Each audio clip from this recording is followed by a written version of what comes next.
Good morning, everyone. I am Maria Charina Grepo, teacher applicant for Senior High School in Ubayuan District. I am going to present to you my teaching demonstration about my topic, governance. Okay, good morning, class. Please all stand. Anna, lead the prayer. Amen. Okay, how are you today? Good to hear that you are all okay. So before we start, I'm going to check your attendance. Count off. Very good. Everybody is present. So now, anybody from the class who would like to recap our discussion last meeting? Yes, Paul. Okay, thank you, Paul. So last meeting, we had an introduction to our course in Philippine politics and governance. So we were able to discuss some political concepts like power, politics, public opinion, state, and nation. Now, what do you think is our topic this morning? Okay, it's governance.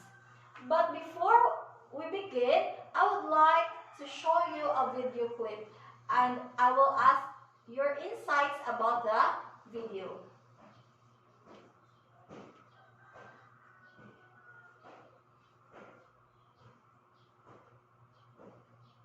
Two, governance. Governance refers to all actions and activities related to governing. It is defined. Okay, so any insights from the video? Yes, Hannah. Okay, thank you, Hannah. So the concept of governance does not only involve the government, but also other important actors or stakeholders like citizens, non-profit organizations, businesses, and market. So from those important actors, they need to work hand in hand. They need to work together in order to make decisions and be able to solve different societal problems. So another definition of governance, according to UNESCO, they define governance as the process of making decisions and the process by which decisions are implemented or not implemented.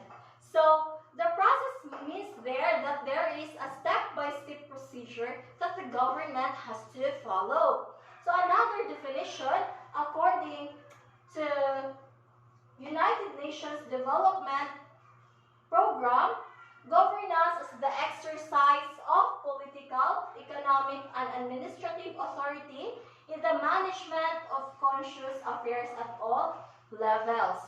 So when we say political, it has something to do with power. And what is power? It is the ability of a person to compel others to do something that they would do otherwise. Okay, now let's go to our second video.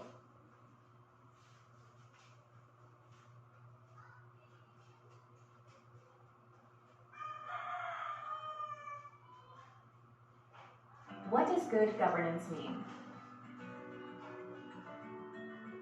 Before we can improve local government. Okay, so what is our second video all about? Okay, thank you, Anne. So, our second video shows the different requirements of good governance. So the first one is transparency.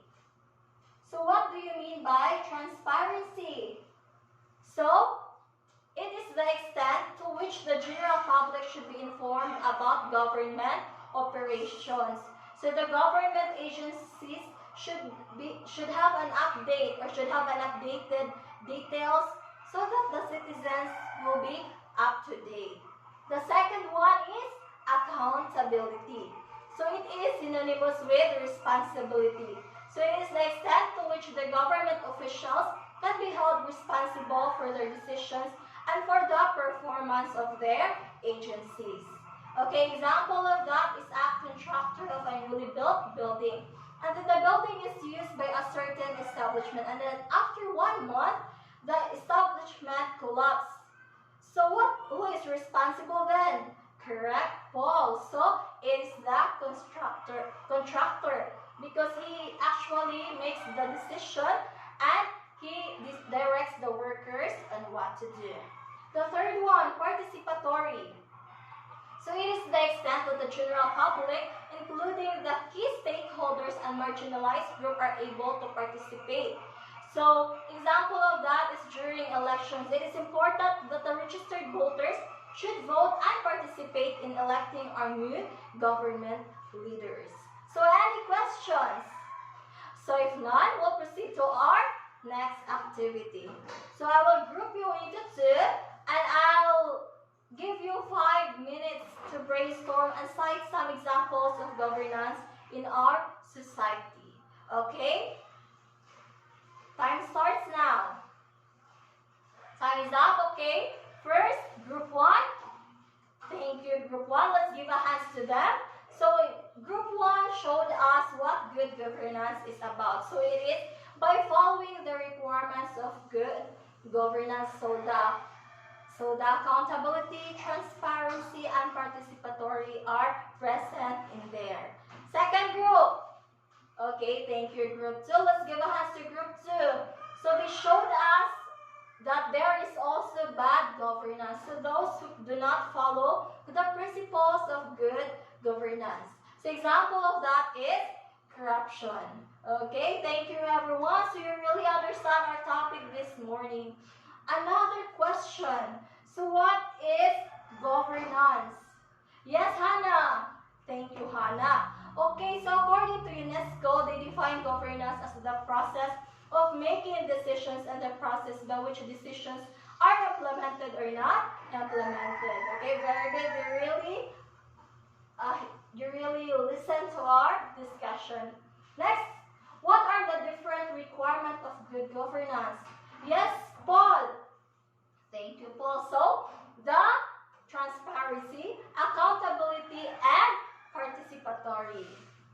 It is the extent to which the general public should be informed about government operations. What is it? So, it's the transparency. So, the agency, the government website should be up to date. Next one, what is participatory?